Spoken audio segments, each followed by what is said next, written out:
The OSI teaches that everything in the universe happens according to the grand plan.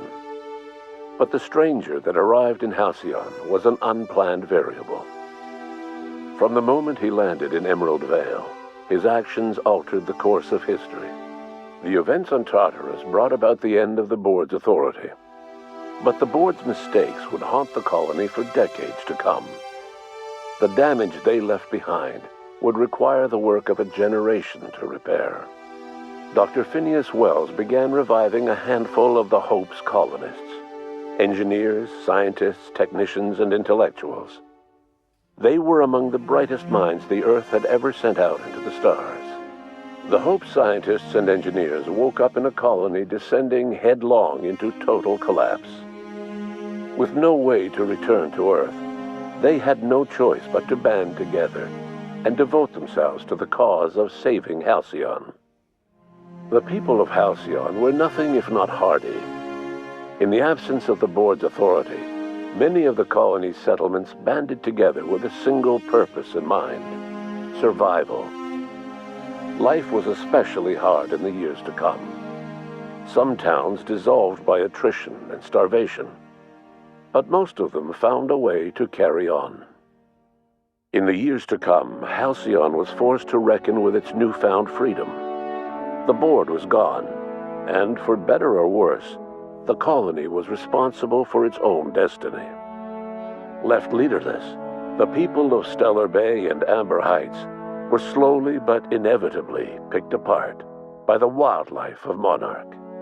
Left unchecked, the war on Monarch consumed both MSI and the Iconoclasts. And when the sulfur clouds settled, only stragglers from both factions remained.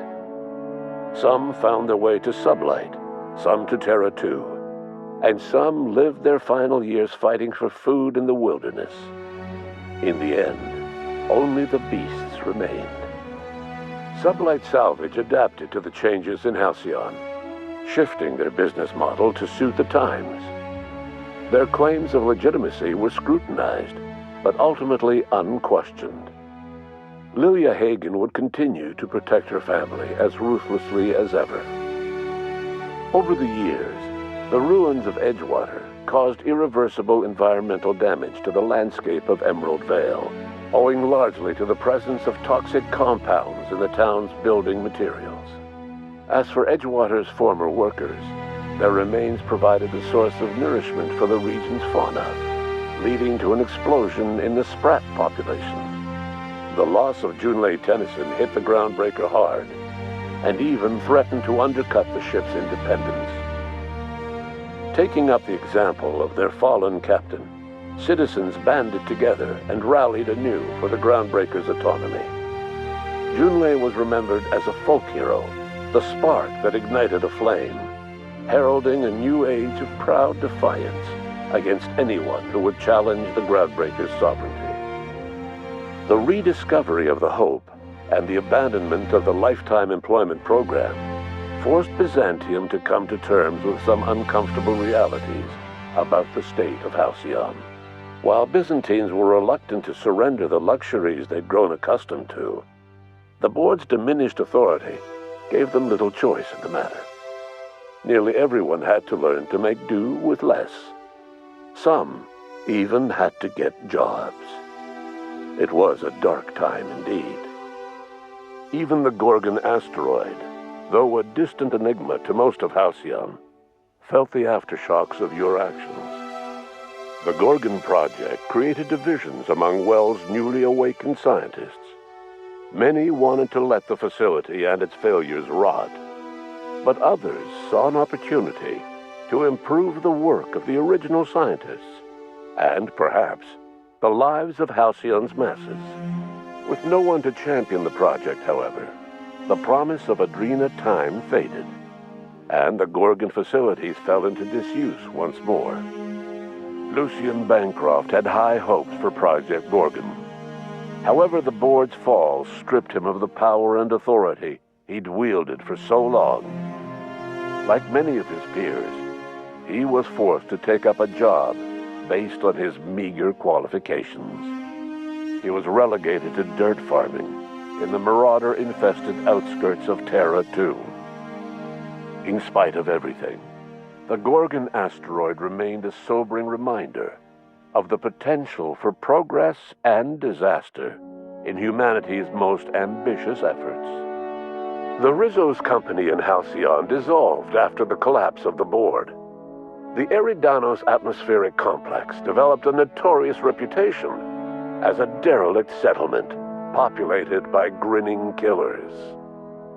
These stories kept the infection safely contained until a group of salvagers braved the complex and stole 20 crates of Spectrum Brown. Inside these crates, long-dormant parasites began to stir. In the absence of board regulation, Spectrum Brown made its way across the colony by passing hands between the desperate, the apathetic, and the lonely. A few settlements tried and failed to ban Spectrum Brown. The drink became a dangerous escape for anyone who dreamed of happier days. After Spectrum Brown's widespread distribution, Spencer Woolrich experienced a sudden upswing in his popularity. Viewers found his on-screen conduct to be more boisterous, energetic, and personable than ever before.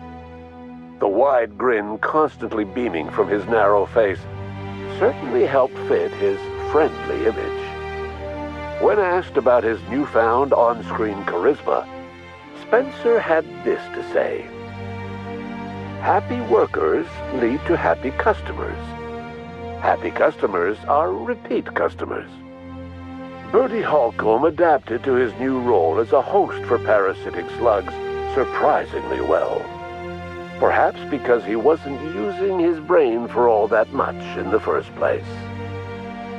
The slugs put a swift, if unorthodox, end to Bertie's fears of being valued solely for his tossball skills. Of all the infected in the colony, Bertie's wild, beaming smile would always be the most genuine. After you killed her parents, Ellie left the Unreliable.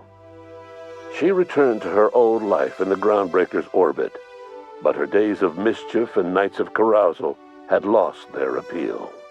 She found herself taking bigger and more foolish risks, but something irrevocable had changed. Life in Halcyon was sobering for Felix Millstone. The grand revolution he dreamed of never came. There was no great awakening for the colony, no celebrations in the streets. There was only the hard, desperate work of trying to repair a broken colony. Felix never had a head for numbers, but if there was labor to be done, he was there to help. Eventually, Felix realized that the work of a revolution was done with two hands. After all he'd seen and heard adventuring with you, the vicar Maximilian de Soto renounced his faith and joined the effort to rebuild the colony.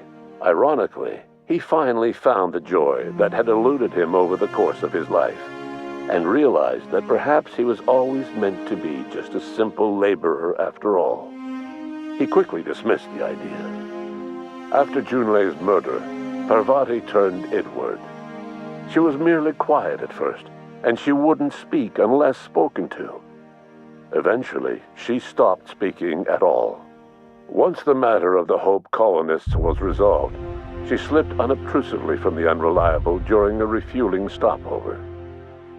She took nothing from her berth, and left no word of where she'd gone. The SAM unit that accompanied you spread awareness of the product line's superior sanitation and maintenance capabilities across what was left of the colony.